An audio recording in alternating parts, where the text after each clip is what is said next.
지금 막 그 3차 접종 맞으라고 막 그러죠. 예, 그래서 예약을 하려고 이제 전화를 했더니 계속 통화 중이고 연결이 잘 안 되네. 또 빨리 맞아버려야지 또.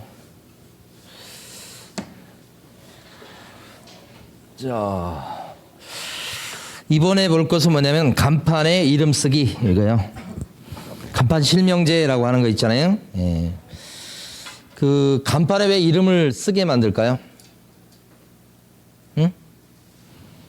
자기 이름을 딱 내놓고 하면 조금 좀 어떻게 해요? 책임감 있게 하는 겁니다. 그것 때문에요. 뭐 다른 이유 없어요. 간판, 그러니까 이름 걸고 하세요 이런 거지. 예, 그래서 가끔은 부동산 사장님들이 자기 직원들한테 여기 앞에다가 목걸이 달고 이렇게 하게 하는 경우가 있어요. 그러면 이름이 오픈됨으로써 조금 더 신중하고 친절하게 할 수 있다 이렇게 보는 거예요. 같은 맥락이지. 근데 그것은 법에 없는 거고 법에 있는 것은 간판에 이름을 쓰세요. 사장님 이름. 예. 근데 그게 이제 간판이라고 하는 게 요 세 가지 간판이에요. 벽에 붙이는 간판, 튀어나온 간판, 돌출 간판, 세 번째는 옥상에 올려놓은 간판, 멀리서 보게끔 이런 세 가지 간판에 이름 적으시라는 거고, 그 이름도 성명도 가만히 보면 법인 간판에는 대표자의 이름, 대표자. 분사무소도 간판 걸겠죠? 분사무소에 거는 간판에는 또 누구 이름요? 책임자예요. 그러니까 분사무소를 맡아가지고 있는 사람은 책임자니까 책임자의 이름을 적으세요. 이게 간판 실명제예요. 그러니까 여기 보시면 이게 간판이라고 하면 행운 공인중개사 사무소라고 하는 건 상호고요. 밑에 보면 조그맣게 대표 아무개 이게 간판 실명제예요. 아니면요 상호를 적을 때 아예 요 이름이 들어갈 수도 있어요. 그러니까 마치 그 변호사나 법무사 같은 경우에 할 때 변호사 아무개 사무소 이렇게처럼 이렇게 상호를 쓸 수도 있는 거예요. 그러니까 드물지만 그러면 여기에 간판 안에 이름 들어갔으면 된 거예요. 따로 이름이 들어가도 되고 간판 실명제 이거 어기면 과태료예요. 과태료. 그러니까 뭐 무거운 죄는 아니에요. 123페이지 보시면 가로 5번에 제목에 간판 실명제다 이렇게 하는 건요. 아주 좋은 표현이에요. 그래서 간판 실명제하고 끝나버려요. 사실은 내용이 별거 없어서. 자, 셋째 줄에 보시면 벽면 이용 간판, 돌출 간판, 넷째 줄에 옥상 간판에 밑줄 그어두시면 돼요. 자, 동그라미 2번으로 내려가 보시면 동그라미 2번에 보면 첫 줄 법인 개공일 때는 누구의 성명을 표기하고요? 대표자. 자, 둘째 줄이 시험에 잘 나옵니다. 분사무소의 경우에는 신고 확인서에 기재된 신고 확인서가 이제 분사무소 걸어놓는 필증 같은 거요. 신고 확인서에 기재된 누구의 성명, 책임자의 성명 거기를 잘 내죠. 자, 가로 6번에 보시면 간판 철거한다고 되어 있는데요. 올해 시험에도 나왔죠. 간판을 떼야 되는 경우가 법상 세 가지 경우가 있다. 첫 번째가 어떤 경우냐. 기억번 사무실을 옮겼을 때 노원구에 있던 사무실인데 도봉구로 이전했어. 도봉구로. 그러면 노원구에 있던 옛날 사무실 간판은 떼야죠. 그 안 떼는 경우가 되게 많아서 이 간판 처리가 막 문제가 되잖아요. 그래서 법에서는 이제 의무적으로 떼게 만들고 그 다음에 또 두 번째가 니은번에 보시면 폐업했을 때 폐업했는데 요거 이제 정신이 있을라나 모르겠어요. 그러니까 폐업했을 때 그 간판은 철거하게 돼 있다. 이렇게. 자, 세 번째는 등록 취소예요. 동그라미 디귿번. 등록 취소는 이제 강제 폐업인 거죠. 법을 위반했기 때문에 강제적으로 폐업시키는 것이 등록 취소. 그러면 간판을 의무적으로 떼게 돼 있다. 요 세 가지가 이제 떼는 거니까 가만히 생각하면 어때요? 만약에 개업 공인중개사인 사장님이 휴업을 해서 휴업. 우리 다음 주에 공부할 텐데 휴업했을 때는 간판 철거합니까? 철거하라는 소리가 없죠. 폐업일 때 철거하는 겁니다. 그렇죠? 그 다음에 개업 공인중개사인 사장님이 법을 어겨서 영업정지를 받았다고 쳐봐요. 영업정지, 업무정지. 간판 철거해야 돼요? 아니지. 업무정지보다 더 센 거 어떤 거? 등록 취소. 등록이 잘렸을 때 그 정도 됐을 때 이제 철거예요. 철거. 그래서 이럴 때는 아닙니다. 이게 올해 시험 문제 32회 때 나왔는데 그 전에 나왔던 문제하고 토시 하나 안 틀려요. 똑같이 내서. 그거 희한해요. 똑같이 내는 경우는 이렇게 많지는 않은데 똑같이 나왔더라고. 진짜 비교해봤는데 똑같아. 자, 그래서 박스에 있는 거 기억하시면 되고. 근데 만약에 동그라미 2번에 가시면 안 떼내면 어떻게 하죠? 철거 안 하면 등록관청이 대신 떼내요. 응? 대신 떼낸 걸 뭐라고 그래요? 대집행이다. 박스 밑에 동그라미 2번이에요. 등록관청은 철거를 갖다가 이행치 안 했을 때는 행정대집행법에 따라서 뭘 한다고요? 대집행. 대신 떼낸다고요? 그리고 떼낼 때 이제 인부들을 사서 떼낼 건데 그 비용은 물려요. 그러니까 인부 사는 비용은 우리 떼냈어야 될 사람이 이제 나중에 물어야 되겠다 이 뜻입니다. 거기까지. 자, 그 다음에 이제 광고 얘기로 갑니다. 근데 제가 볼 때는 이 광고가 또 나올 것 같아요. 이 광고 부분이 표시 광고 한다고 이렇게 돼 있잖아요. 광고 부분인데 일단 큰 원칙이 있어요. 이 중개 대상물에 대한 매물 광고는 사장님만 할 수 있어요. 이게 제일 큰 거예요. 그러면 부동산 사장님 아닌 사람들은 표시 광고를 못 해. 대표적으로 어떤 사람이 이제 광고해서 문제가 많이 되냐면 보조원요. 보조원 밑에 있는 사람이죠. 근데 보조원은 개공 아니죠. 광고 못 하는 거예요. 근데 이제 어떤 경우가 있냐면 자격증 없는데 강남 같은 경우에 거기 점포 오던 사장님이 따로 있어. 그리고 책상을 다 이렇게 깔아놔. 컴퓨터하고. 그러면 자격증이 있든 없든 거기 책상하고 컴퓨터 하나씩 딱 주면 거기 앉아서 자기 독자적으로 활동을 해요. 그럴 때 광고비도 자기 돈 들여서 광고를 해요.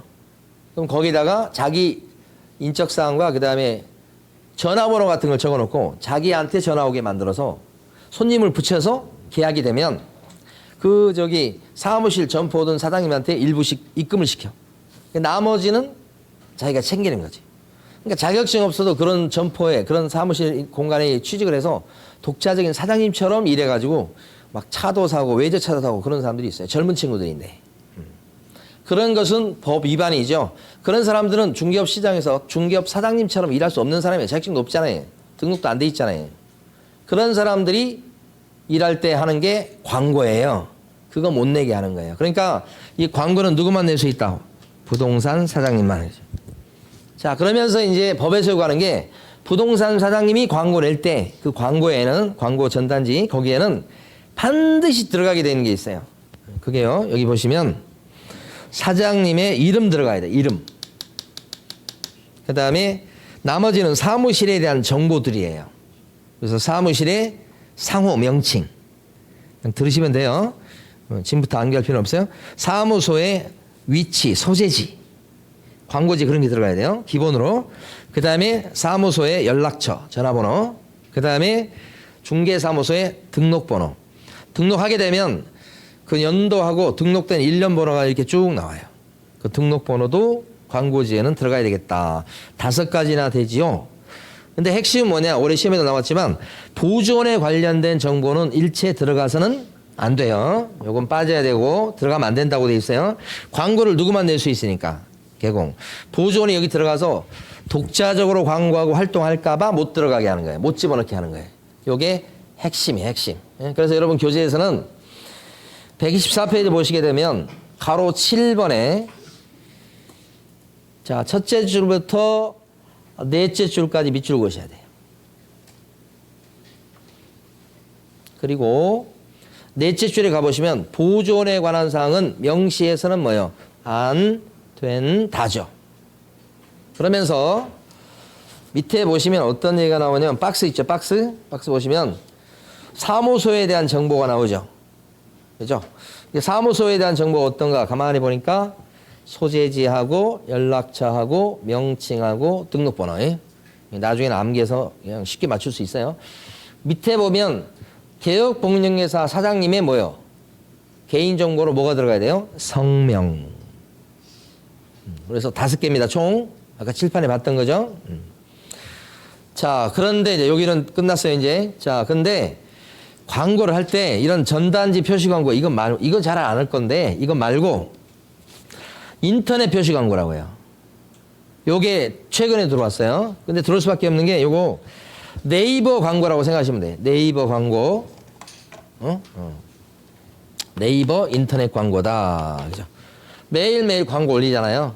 이거. 그때 이런 내용이 들어갔어야 돼. 그러니까 요 내용을 갖다가 여러분 교재는 어떻게 되냐면 밑에 회색 바탕 박스로 돼 있죠. 근데 이걸 암기하라고까지 말씀 못 드리겠어요. 너무 많잖아요. 네, 그러면 여러분 어떠는가? 요 중에서 이제 할 때마다 다 이제 짚어드릴 텐데 그때마다 한번 들으시고 나중에 이제 좀 더 신경 써서 좀 기억할 거 몇 개 더 하고 이렇게 합니다. 자, 벌써 칠판 보시면서 일단은 인터넷 광고할 때도 아까 봤던 사장님의 성명, 그 다음에 사무소의 명칭, 그 다음에 사무소의 소재지, 그 다음에 사무소의 전화번호, 연락처, 그 다음에 중개업소의 등록번호. 요 5가지는 기본으로 들어가는 겁니다. 인터넷 광고도 아까 했던 거죠. 방금 전 장면에서. 그리고 이제 소재지가 들어갑니다. 요것은 물건의 소재지예요. 실제 광고할 때 좀 예민한 문제입니다. 시험에서 중요하다는 게 아니고. 왜냐하면 소재지가 돼 있기 때문에 이게 아파트나 오피스텔 같은 경우는 동이 있고 호수까지 있을 텐데 동 호수를 다 만약에 광고할 때 올려버리면 어떤 일이 발생할까요? 다른 부동산에서 그 호수 아니까 그 사장님한테 사장님이라는 거예요. 거기 물건 주인 거기에 직접 접촉해서 물건을 갖다가 따가지고 자기가 활동을 해버려요. 자기가 중개해버려요. 그럼 광고 올리는 게 다 다른 사람한테 다 뺏기는 결과가 돼요. 그러니까 호수는 특히 절대 공개하지 않고요. 돈까지 공개하는 것도 좀 그래요. 그래서 이제 어제도 우리 이제 합격자 모임 이런 거 할 때 보니까 그 기존에 하셨던 분들 와서 쭉 얘기하는데 어떤 얘기를 하냐면 이거 이런 거 이거 대충 올려놔도 벌써 선수들이 다 안 돼. 어떤 게 나왔는지를. 그래서 막 전화해서 점검 이렇게 막 체크하고 찔러봐가지고 다 빼간다는 거예요. 그랬을 때 그게 상도덕이 안 맞잖아요. 근데 워낙 부동산 중개업소가 많다 보니까 그걸 그렇게 지적하기가 쉽지 않다는 거예요. 그러니까 지역마다 문화가 틀린데 어떤 지역에서는 막 이렇게 했을 때도 막 뚜렷한 뾰족한 수가 없는 그런 지역도 있고 이제 제가 하는 지역이나 이런 데 보면 난리 납니다. 그렇게 되면. 예, 그래서 함부로 못 합니다. 그 룰이 있어요. 룰이. 예, 그게 룰이 딱 정립된 데는 그래도 좀 질서가 좀 잡힌 거고 그렇지 않은 지역은 막 중구난방입니다. 싸웁니다. 멱살 잡고. 이겁니다. 그게. 예? 그 다음에 면적. 별거 아니에요. 84제곱미터다. 보통 오피스텔이나 아파트는 전용 면적입니다. 예? 소개할 때. 그 다음에 가격. 9억이다. 아니면 3억에 250만 원이다. 월세. 요런 식으로 올리는 거예요. 그 광고 올릴 때 거기 들어가서 다 이걸 메꿔 넣습니다. 집어넣을 게 다 있어요. 거기에 메꿔 넣는 거예요. 일단 중개 대상물의 종류는 뭐 뻔하죠. 아파트 또는 오피스텔, 예? 다세대 빌라 뭐 이런 거죠. 거래 행태는 매매 아니면 전월세 아닙니까? 거의 전세다. 순수 전세도 잘 없어요. 전월세, 반전세 이렇게. 건물일 때는 총 층수. 예, 그래서 총이니까 15층짜리 아파트다. 이렇게. 사용 승인 받은 날짜. 요것은 2018년 6월 30일 그러면 지어진 지 얼마 안 됐네. 신축 아파트네. 뭐 이렇게 준공 떨어진 날. 예, 그다음에 방향은 주로 남향이 많죠. 어쨌든 서남향이다, 동남향이다 이런 거 있잖아요. 예. 그다음에 방 3개, 욕실 2개 이렇게 되죠. 노랗게 쓴 걸 잘 기억하셔야 돼. 여러분 그 박스에서도 보면 제일 끄트머리 나옵니다. 예? 뭐가 있어? 입주 가능일. 보통 어떻게 많이 나오던가요? 몇 년 몇 월 며칠 나오는 경우도 있지만 즉시 입주 가능 이런 것들 많이 보시죠. 예? 예. 즉시 입주 가능하다 그러면 소개하기 쉬운 물건입니다. 예? 이삿날 안 맞춰도 되는 거니까. 그 다음에 주차 대수요. 그렇죠. 총 762대 이렇게 아니면 세대별 따져서 1.3대 이렇게 해도 되고요. 아무거나. 노란 게 중요한 겁니다. 기억을 꼭 하실 게. 관리비요. 관리비 7만 원이다. 한 달 관리비가 20만 원이다. 이렇게 오픈하는 거예요. 이런 것들이 이제 인터넷 광고. 다 암기하려면 어떻게 다 암기합니까? 많이 보시면서 노란 거 위주로 보셔요. 노란 거 위주로. 시험에서는 그게 중요하니까요. 자, 됐습니다. 그런데 자, 넘기셔요. 128페이지 가보십니다. 동그라미 5번에 그 세 줄을 밑줄 그으셔야 됩니다. 동그라미 5번에 세 줄. 별표 치시고. 광고는 또 나올 것 같다고 말씀드렸어요. 근데 최근에 지금 보면 계속 나오고 있는 게 여기입니다. 가로 3번. 뭐냐. 부당한 광고를 금지하는 거. 부당 표시 광고라고 하는데 부당한 광고를 금지한다. 문제가 많이 됩니다. 자, 첫 번째는 그 박스에 보시면 밑에 박스 있잖아요. 기억번. 허위 매물 광고해요. 허위 매물. 있지도 않은 거. 경험 있으신지 모르겠어요? 네. 있지도 않은 매물을 광고해서 손님을 유인해요. 미끼 매물이라고 하기도 해요. 오면 뭐라고 그래요? 팔렸다고 그러죠. 그러면서 또 좋은 게 있다고 하면서 다른 물건 소개한다고요. 일단 손님을 유인하기 위해서 괜찮은 물건을 올려놓는 거 허위 매물. 있지도 않는 거. 기억번 한번 읽어보세요. 기억번. 지금 박스에서 기억번. 중개 대상물이 존재하지 않아서 실제로 거래할 수 없는 중개 대상물에 대한 표시 광고다. 이걸 줄여서 우리끼리는 허위 매물 이렇게 하자고요. 에? 시험은 허위 매물이라고 안 나와요. 에? 기억번처럼 쭉 똑같이 나오죠. 자, 그 다음에 니은번 보시면 니은번에 무슨 얘기가 나오면 중개 대상물의 가격 등 내용을 사실과 다르게 거짓으로 표시 광고하거나 거짓 광고예요. 거짓 광고. 거짓 광고인데 가장 대표적인 거짓 광고로 이제 볼 수 있는 게 뭐냐면 아까 그거 있잖아요. 관리비가 한 10만 원 원래 드는데 7만 원이라고 적어놔. 관리비가 좀 싸야지 사람들이 괜찮네 이렇게 생각할 거 아닙니까? 네, 그래서 관리비 가지고 이렇게 관리비를 엉터리로 적어놔. 엉터리 광고란 뜻이에요, 이게. 관리비 대표적으로. 그 다음에 그 뒤에 보면 뭐가 나오냐면 사실을 과장되게 하는 표시 광고라고 돼 있죠. 그러니까 여기가 과장 광고인데 얘는 엉터리란 거 확실한데 과장 광고는 우리가 보통 영업할 때 좀 약간의 과장은 있잖아요. 그러니까 저건 경계가 조금 모호해요, 솔직히. 이거. 예. 그래서 과장 광고 같은 거지 대표적으로 예를 들 수 있는 게 뭐가 있냐면 우리 선생님들 같은 경우에 보면 학원에서 막 사진 막 붙여놓고 그러잖아요. 그 사진하고 실물이 일치하던가요? 그렇지. 그런 게 이제 대표적으로 과장 광고. 거짓 광고라고 하기에는 좀 그렇고 하여간 과장 광고 이렇게 하잖아. 응? 저 선생님 어디 계신 거야? 막 이렇게 되겠지.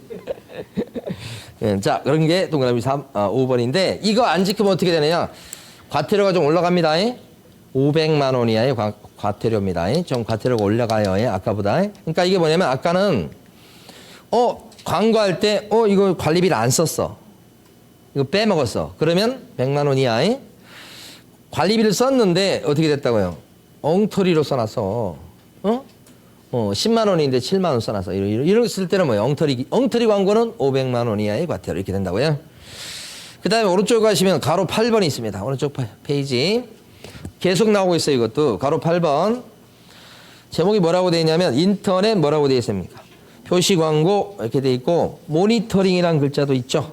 네, 그래서 모니터링이다 이렇게 하는 거예요. 거기 동그라미 1번에 두 줄 밑줄 그으시면 됩니다.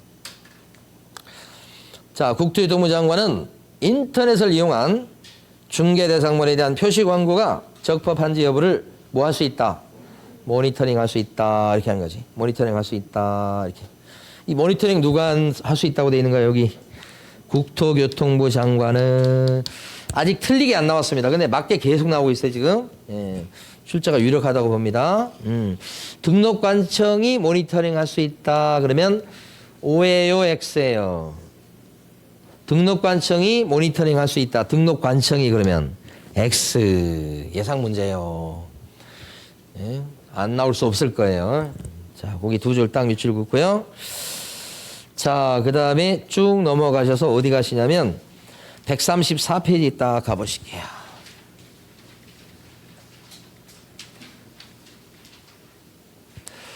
자, 7, 8에 있는 걸 설명드릴 텐데 이제 지금부터 우리가 이제 하나, 둘, 세 가지 정도 내용이 남았어요. 끝날 때까지. 근데 사무실을 옮기는 경우가 있어요.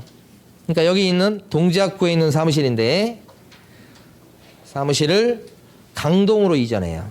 그러니까 보통 보면 여기가 더 낫겠다 싶어서 옮긴다고요. 그래서 옮길 때는 짐을 싸가지고 먼저 요리 이사를 가요. 이전이라고 그래요. 그래 놓고 강동구청장한테 가서 이사 왔다고 신고해요. 이게 10일이 넘어가면 과태료 물리니까 빨리 해야 돼요. 그래서 여기 와서 강동구청에서 신고. 그러면 강동구청장은 이제 신고 받았잖아요. 그러면 등록증을 재발급해줘요. 이 등록증을 보면 원래 등록증은 요 사무실에 걸어놓게 돼 있었잖아요, 아까. 그런데 이쪽으로 옮기면 이 등록증에 보면 그 주소가 적혀 있어요. 사무실의 주소가. 근데 이쪽으로 옮기면 등록증에 나와 있는 주소를 바꿔야 되겠죠. 그래서 여기 등록증을 갖다 주면서요. 갖다 주면서 고쳐달라고 하는 거예요. 그러면 고쳐줍니다. 그러면 이때 이전 신고할 때는 이쪽 사무실을 얻었다고 하는 임대차 계약서를 내야 되는 거예요. 그죠? 그래야 믿어주지. 그러니까 사무실을 옮기고 이쪽 사무실 얻었다고 하는 임대차 계약서. 이게 사무소 확보 서류예요. 듣기만 하시면 돼요. 사무소 확보 서류인 임대차 계약서를 같이 집어넣으면 이걸 보고서 이걸 고쳐줘요. 등록증 재발급 받으면 여기 걸고 영업하시면 끝이에요. 끝. 그러니까 사무소 이전하기가 수월해요. 근데 원래 사무소 이전할 때 가만히 보시면 여기서 폐업을 하고요.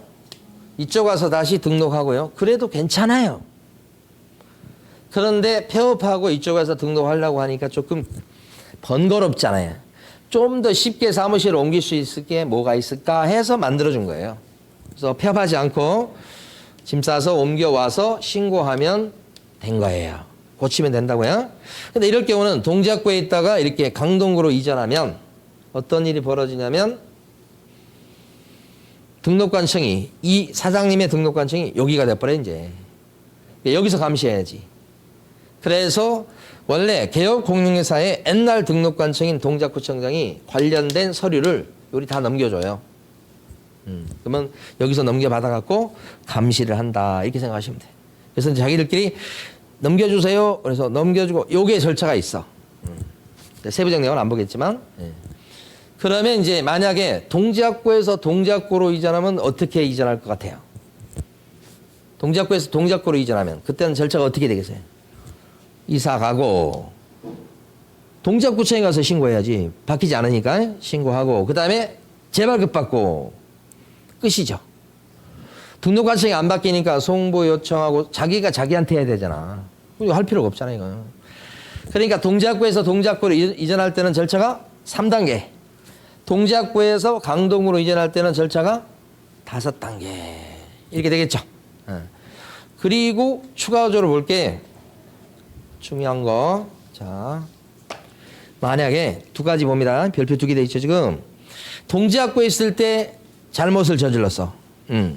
동작구에 있을 때 영업정지 받을 짓을 했다고. 그랬더니 이렇게 이전을 해왔어. 그러면 요 개업공인회사가 잘못은 동작구에 있을 때 했는데 이사를 오면 이 개공의 등록관청은 어디예요? 그치 여기지. 그래서 영업정지를 여기서 때려야 된단 말이에요. 잘못은 동작구에 있을 때 했지만 이사 오면 영업정지나 등록취소를 누가 때려야 돼? 여기서. 그래서 요거 굉장히 중요한 거예요. 요거 위반행위를 동작구에 했다고 해서 동작구청장이 막 미친 듯이 뛰어와서 때리진 않아요. 점잖게 보내면 여기서 때리는 거예요. 핵심. 그 다음에 아까 했었네.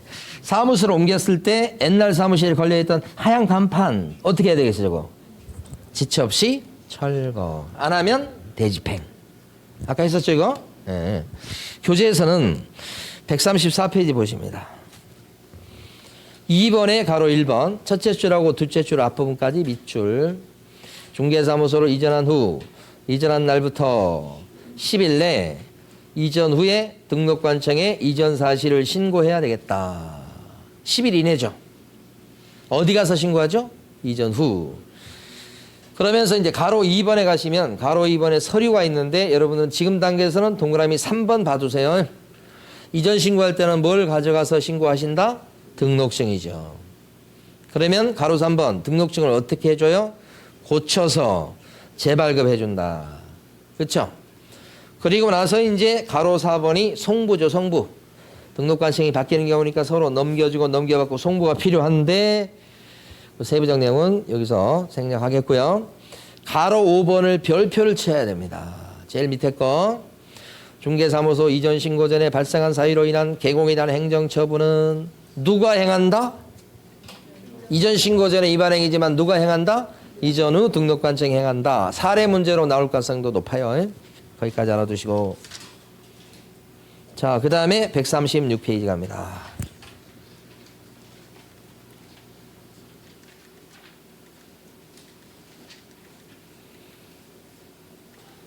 자, 분사무소 하겠습니다. 분사무소.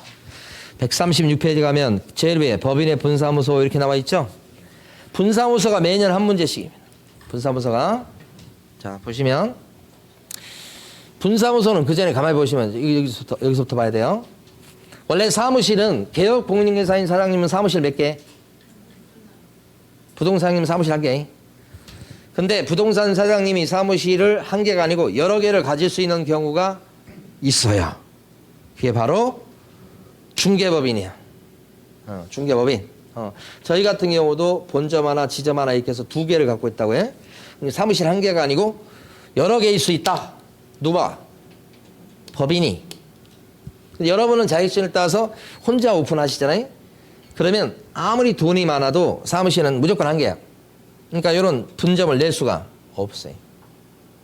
개인은 안 돼요. 누구만 낼 수 있어요? 법인만 낼 수 있다.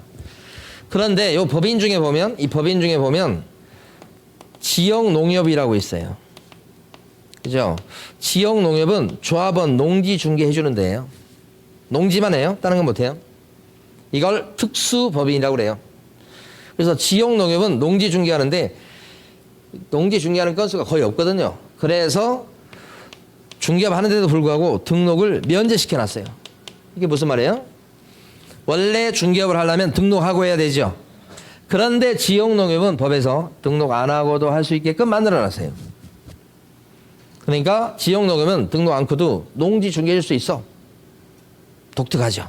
그래서 가끔 시험에 나와요. 이러한 특수법인도 법인이에요, 아니에요? 법인이어서 분사무소를 만들 수 있다.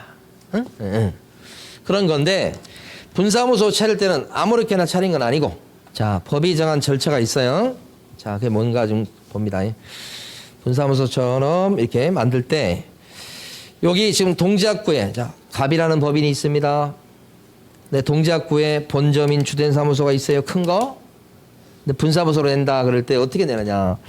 동작구 본점 있는데 여기다가 분사무소 조그만 사무실을 낼 수 있겠느냐? 이거 안 돼요. 낼 때는 무조건 본점 있는 데는 빼야 돼. 안 되고, 그러면 본점 빼고 나머지 시, 군구별로 낼 수 있으니까 노원구에다가 분사무소를 낼 수 있겠냐? 있다. 그런데 노원구가 영업이 잘 된다고 여기다 두 개를 낼 수는 없다. 시, 군구별로 한 개를 넘을 수는 없다고 돼 있어요. 그리고 이 분사무소는 여기서만 따로 계약서를 써줄 수 있는 곳이죠. 계약서를 주된 사무소, 본점, 주된 사무소에서도 계약서를 써줄 수 있고, 여기만 써주는 게 아니고 또 분사무소도 계약서를 써줄 수 있죠. 그러니까 분사무소라고 돼 있지만 여기도 독자적인 영업장소. 그래서 계약서 써줄 사람이 필요하죠. 누구? 책임자. 여기 주된 사무소에서 계약서 써줄 사람이 필요하죠. 누구? 대표자. 아까 주된 사무소에 간판 걸 때 간판에 이름 적어야 되지요. 누구 이름? 대표자. 분사무소도 간판 걸고 하겠죠. 그 분사무소 간판에도 이름 적어야 되죠. 누구? 책임자. 같은 원리, 같은 원리. 그러니까 책임자가 있어야 돼. 분사무소는. 주된 사무소는 대표자고 이렇게. 근데 이 사람도 계약서 써줄 사람이니까 자격증 갖고 있어야 되죠. 여기도 책임자도 자격증 갖고 있어야 되죠. 계약서 써줄 사람이니까 이렇게 되지. 똑같은 거. 자, 그런데 중요한 건 뭐냐? 요게 그렇게 시험에 잘 나와요. 하나도 중요하지 않는 건데 이게. 보시면 특수법인 아까 지역농협 있었죠. 지역농협 같은 경우에 분사무소를 낼 수 있다고 그랬죠. 그러면 지역농협은 주된 사무소는 빼고 시군구별로 한 개를 못 넘고 책임자를 앉혀놔야 돼. 지역농협도 그래요. 그런데 1년 가봐야 지역농협은 한 건 할까 말까예요. 그래서 지역농협의 책임자라고 그랬지만 여러분 입장에서는 지점장은 자격증 갖고 있을 필요가 있을까 이 말이죠. 1년 가야 계약서 써줄까 말까인데 그래서 이 지점장은 자격증 갖고 있지 않아도 된다. 이게 핵심이죠. 올해 시험도 이거 나온 거지 이거. 하나도 중요하지 않는데 시험에 많이 나오면 중요한 거예요 그냥. 네? 자, 분사무 설치 기준입니다. 여러분 교재에서는 밑줄 그어볼게. 136페이지입니다. 네모 3번에 보면 기출문제 표시가 그냥 매년 돼 있단 말이에요. 한 문제예요 그래서. 근데 첫째 줄하고 둘째 줄, 셋째 줄까지 밑줄이에요. 제일 위에 첫째 줄부터. 자, 법인인 기업공인인사는 주된 중개사무소가 있음에도 불구하고 대통령령으로 정하는 기준과 절차에 따라서 등록관청에 신고를 하고서 관할구역 외의 지역에다가 분사무소를 설치할 수 있다까지 밑줄. 분사무소 설치할 수 있는 사람은 누구요? 제일 첫 줄. 여기서 형광펜은 첫 마디입니다. 첫 마디. 법인인 개업공인회사는 여기가 중요한 거지. 중개법인만 분사무소를 낼 수 있다고요? 네, 낼 때는 자 1번 설치 요건 기준을 갖춰야 된다고요. 네, 그 중에서 지금부터 동그라미 1번 책임자는 누구여야 돼요? 공인중개사여야 돼. 자 동그라미 1번 밑줄 긋고요. 동그라미 3번 시군구별로 한계를 초과할 수 없다. 동그라미 3번 밑줄. 동그라미 4번 주된 사무소 수대기가 속한 시군구를 제외하고서 시군구별로 설치해야 된다. 요거 지금 칠판에 설명드린 거예요. 이렇게 아시면 돼요. 그러면서 밑에 주의라고 나와 있죠. 주의가 아니고 중요 표시입니다. 사실은. 이줄 가보면 다른 법의 규정에 따라서 중개업을 할 수 있는 법인은 나왔죠.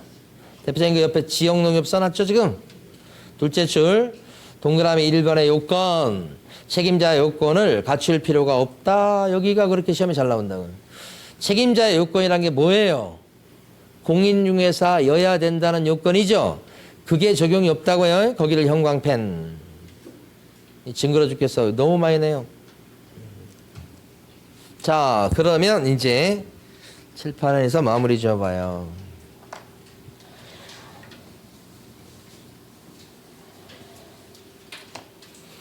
분사무 설치하는 절차 요거 봅니다. 여기 보면 동작구에 주된 사무소가 턱 있습니다. 중개법인이죠. 본점만 있어도 괜찮아요. 그런데 여기 노원구에다가 분점을 내려고 해요. 낼 수 있다는 뜻입니다. 낼지가 어떻게 하느냐. 3단계 절차예요. 별로 되지도 않아요. 노원구에 분사무소 내겠다고 설치 신고를 해야 돼요. 어디 가서 설치 신고하느냐. 핵심은 요거예요. 분사무소 내겠다고 설치 신고는 노원구청에 가서 해요? 아니면 동작구청에 가서 해요? 동작구청에 가서 합니다. 즉 주된 사무소 소재지 관할 등록관청에 가서 합니다. 왜 그러냐.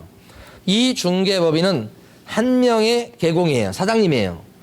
그랬을 때 등록대장이라고 하는 이 카드가 여기 동작구청장에만 딱 하나 있어요. 등록대장은 개업공인중개사의 생활기록부예요. 온갖 게 여기 다 적혀요.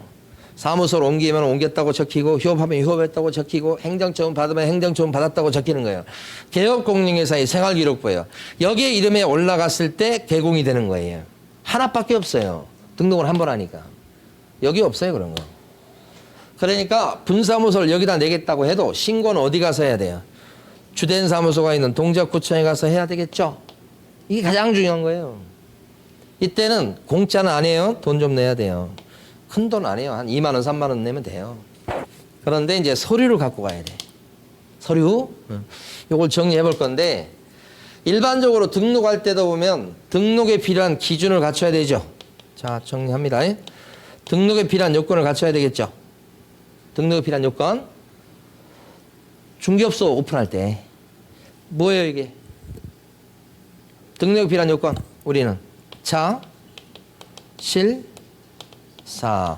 자격증 따고 실무교육 받고 사무실 얻어놓고 3년소잖아요. 거기다가 결격자가 아니면 오늘 배운 거에 등록될 수 있죠. 그래서 등록 신청할 때 내는 서류가 있을 거 아니에요. 서류? 서류가 원래는 4가지가 돼야 되죠. 원래는 이거니까. 그런데 실제 서류는 2개밖에 없어요. 왜 그래요? 자격증에 대해서는요 등록관청이 알아봐요. 확인해봐요. 그러니까 자격증 사본 낼 필요 없죠. 이거나 이건 내야 돼. 실무교육 수료증 사본, 사무소 확보서는 내고 이건요. 안 내죠 또. 왜 그래요? 신원조회해서 알아봐요. 그래서 이걸 낼 필요가 없죠. 관계기관에 알아보니까. 그래서 내는 서류는 두 개밖에 없어요. 등록하려면 이렇게 돼야 되죠 사실은. 그런데 내는 서류는 두 개. 확인해 보니까 이건 빠지고 이렇게 되지. 자, 근데 분사무소는 어떻게 될 것 같아요? 분사무소의 경우에 서류. 분사무소 같은 경우도 이거 똑같지 않을까요? 그죠? 똑같아야 정상이지. 분사무소 찰 때도 자격증이 있어야 되고 실무교육 받아야 되고 사무실 얻어놔야 되고 결격자 안 해야 되죠. 그런데 그 중에서 자격증은요. 자격증 4번은 구비서류가 아니지. 왜 그래요?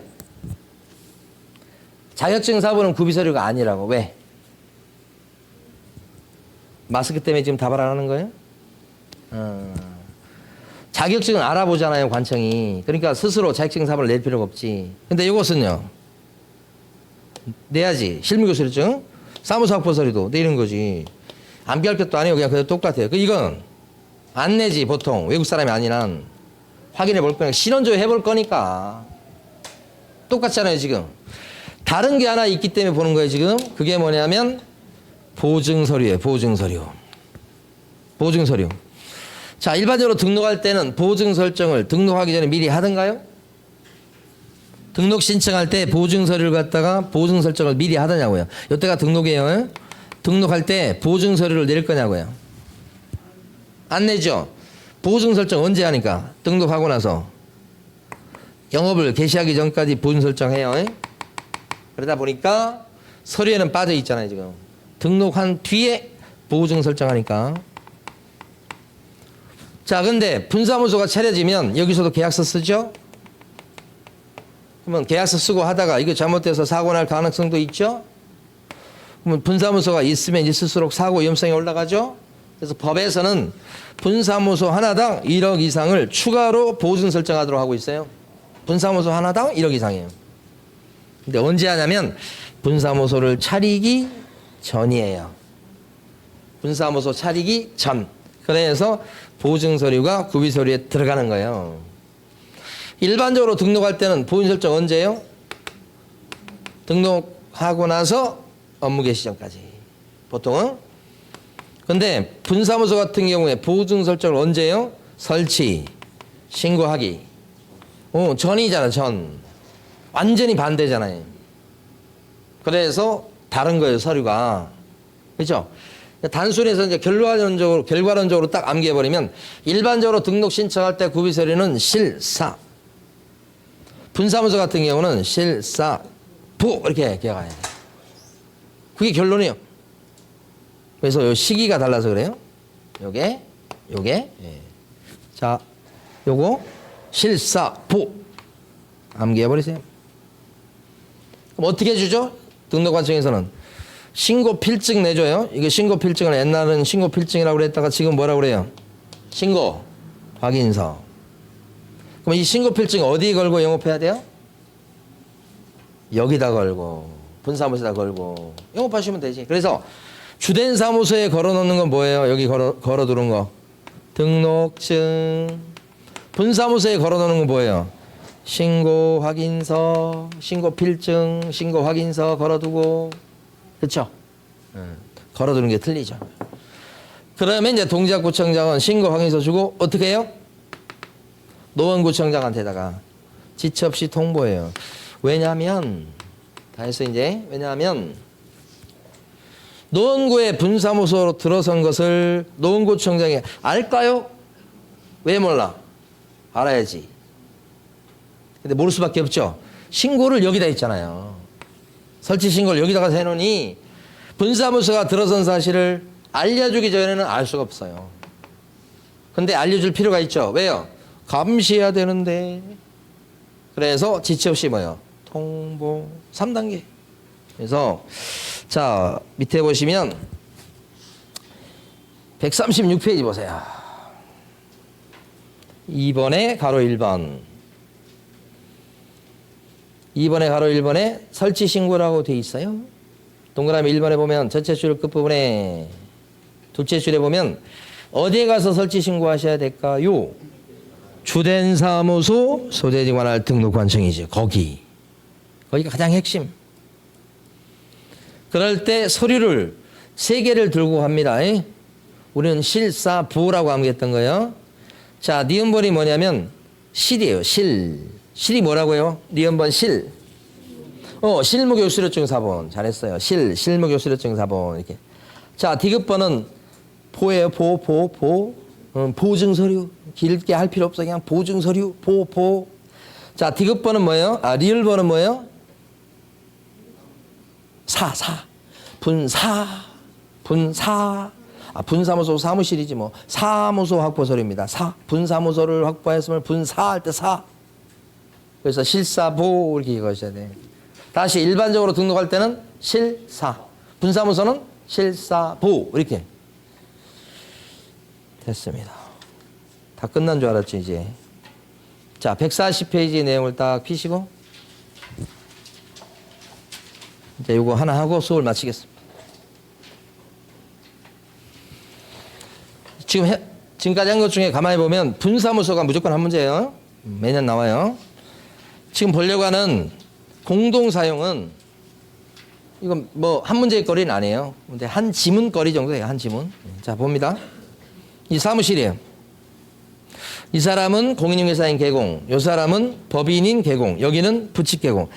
이런 개업 공인중개사인 사장님이 하나의 공간을 여럿이 같이 쓴다고 해요. 이걸 뭐라고 그래요? 보셨어요? 이런 경우?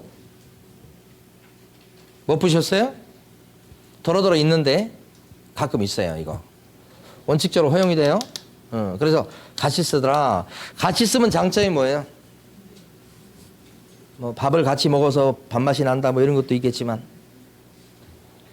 비용 같은 거 아낄 수 있죠. 비용이라는 게 이제 월세가 예를 들어서 300이야. 그럼 어떻게 해요? 100 내면 되겠죠.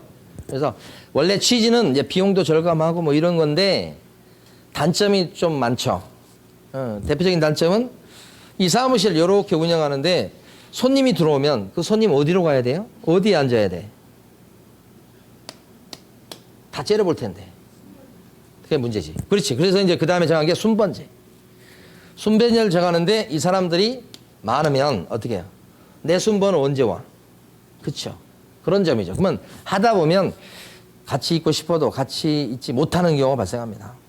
제가 봤던 사례 중에는 한 학원에서 6명의 수강생분들이 언니 동생 하면서 여자분들인데 똘똘 뭉쳐가지고 공부해가지고 6명이 다 합격을 한 거예요. 그러니까 시험 끝나고 나서부터도 여행도 같이 가고 난리가 났어요. 그리고 우리는 전부 다 사무실 전부 다 같이 해야 된다고 해서 사무실을 큰 걸 얻어가지고 전부 다 6명이 책상 하나씩 들고 온 거예요. 컴퓨터하고. 6명이 다 이거 안에. 그래서 뭐 우리 잘 열심히 해보자고 막 그랬었는데 6개월을 못 갔어요. 왜요? 이제 사람이 같이 있다 보면 또 뜻이 안 맞고 광고해야 되고 뭐 여러 가지 측면에서 해서 막 충돌되는 게 많거든요. 오래 가기 힘들어요. 근데 현재 지금 존재해서 여러 명 이렇게 공동 사용하는 케이스를 보면 거의 2명 정도. 뜻 맞는 사람끼리 이렇게 하는 경우가 있다. 가능할 수 있어요. 근데 많지는 않고. 그런데 제가 아시는 분이 여기 장인 뉴타운이 가까이 돼 있는데 장인 뉴타운에서 중개하시는 사장님이 계셨어. 그분은 이제 합격한 게 10몇 해야. 그러니까 오래됐죠. 근데 그분이 전화 와서 하루는 영업정지 6개월을 받았다는 거야. 그런데 장인 뉴타운이 한참 막 개발된다고 그래서 계약서를 많이 쓸 때예요. 6개월 당해놓으니까 일을 못 하잖아. 어떡하냐고 막 전화 왔는데 그때 제가 이제 안내해 드렸던 게 뭐냐면 사장님 그러지 마시고 자격증을 땄는데 그 자격증 안 써놓고 놀리는 사람 한 명 찾아보라고. 그 사람한테 뭐 여러 가지 좀 지원을 해주면서 그 사장님 그 사무실에 같이 오픈을 시키라고. 그래가지고 사무실 거기에다가 신규로 오픈한 거예요. 왜 그래요? 거기 같이 오픈을 딱 해놓게 되면 이 사장님은 영업정지 6개월 받아서 일 못하지만 신규 오픈한 사람은 지금 도장이 쌩쌩할 거 아니에요. 그러니까 그 지원해줘서 오픈하게 만든 그 사람의 명의로 활동은 누구 하고 해요? 그렇죠. 기존에 사장님이 활동하시고 다 하시고 계약서 쓸 때만 누구 이름으로 계약서 써야 돼. 그렇죠. 이번에 신규로 오픈 시킨 사람. 그렇죠? 그 사람 이름으로 계약서를 딱 쓰게 되니까 영업정지를 피해 나갈 수 있었죠. 그랬던 거예요. 그 당시에. 그 알만한 사람은 좀 많이 알면서 이용했던 방법이죠. 영업정지를 피하려고 하는 거지. 영업정지 때려봤자 다 그렇게 빠져나갈 수 있잖아요. 그걸 우리만 아는 줄 알았더니 국토부도 알아버렸어요. 그래서 국토부가 어떻게 하느냐. 영업정지 기간 중에 있으면 합쳐지지를 못하게 만들어놨어. 법을. 뒷북 역시. 영업정지 기간 중인데 신규 오픈합니다. 의리 안 받아줘. 영업정지 기간 중인데 그쪽으로 이사 간답니다. 안 받아줘. 합쳐지지를 못하게 만들어요. 뭘 염려한 거예요? 합쳐져서 갑이 의뢰 도장을 찍어가면서 일할까봐. 그렇죠. 영업정지 기간 중이니까. 그렇죠. 여기도 반대. 밑에도 마찬가지. 영업정지 기간 중인데 이 사람이 아쉽잖아요. 자기가 간다는 거죠. 올 필요 없어. 내가 갈게. 이렇게 하잖아 지금. 그래서 영업정지 기간 중에 멀쩡한 개공의 사무실로 이전한다. 이전 신고 하더라도 뭐예요? 관청에서 받아줘요? 안 받아줘요? 안 받아. 영업정지 기간 중일 때는 합치지 못하게 하는 거예요. 이 법을 만들어 놔버렸어요. 그래서 옛날 같은 방법을 써먹을 수가 없죠. 그런데 이렇게 해놔도 가만히 보면 사실은 이런 케이스가 발생해요. 영업정지를 받기 전부터 같이 쓰고 있어. 근데 한 사람이 영업정지 받았어. 그럼 영업정지 기간 중이니까 같이 쓸 수 없다. 이렇게 되면 이 사람이 딴 데로 뜨거나 을이 딴 데로 이사를 가야 되는데 갑이 딴 데로 이전하지 않은 상태에서 을 보고 잘못도 없는 을 보고 이전하라고 할 수가 없는 일이에요. 그래서 법을 만들면서 영업정지를 받기 전부터 같이 쓰고 있는 경우는 예외다라고 해놓은 거예요. 법조문에서.